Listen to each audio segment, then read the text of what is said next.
So, ito meron naman tayong i-unwrap. So, ito ay binili ni Mila at sabi niya, ako na daw mag-open. Ayan, open na natin.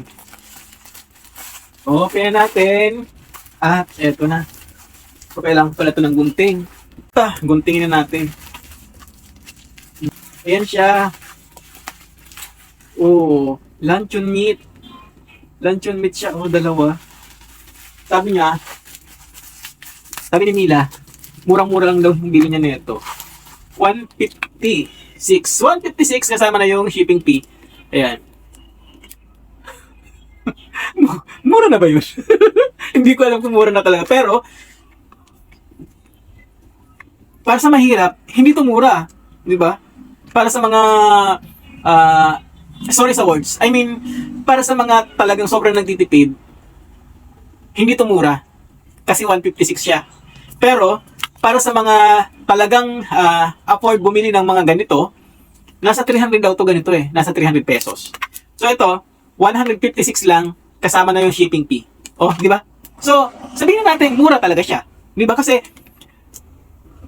almost half the price, di ba? Sa original price. So, tingnan na nabubulol na nga. Tingnan naman natin yung expiration date. Baka naman dahil mura, malapit na ma-expire. Ay, hindi!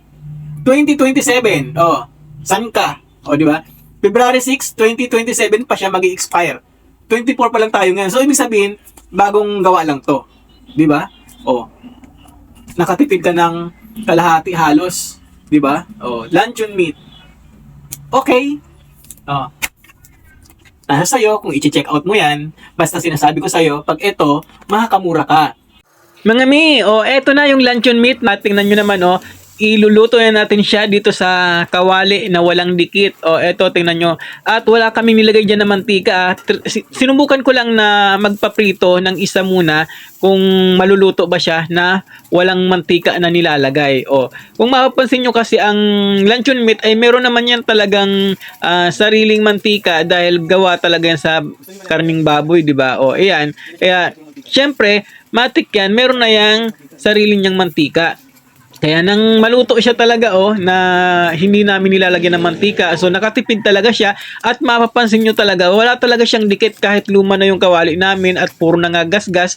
Kasi dapat ang ginagamit po talaga dyan ay yung kahoy na sandok. O yan, wala talaga siyang dikit at naluluto siya kahit walang mantika kasi may sariling mantika naman yung luncheon meat. O di ba nga kasasabi ko lang.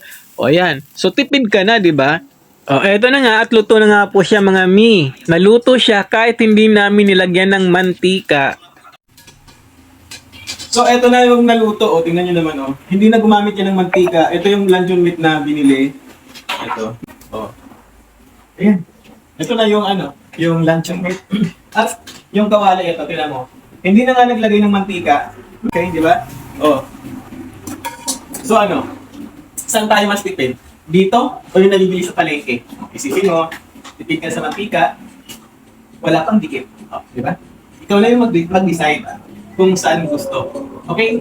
Yan ay tips lang para mas makalesen ka sa mantika dahil nakakapal ng mantika. At syempre pag maraming mantika, maraming sakit yung may ipon sa katawan.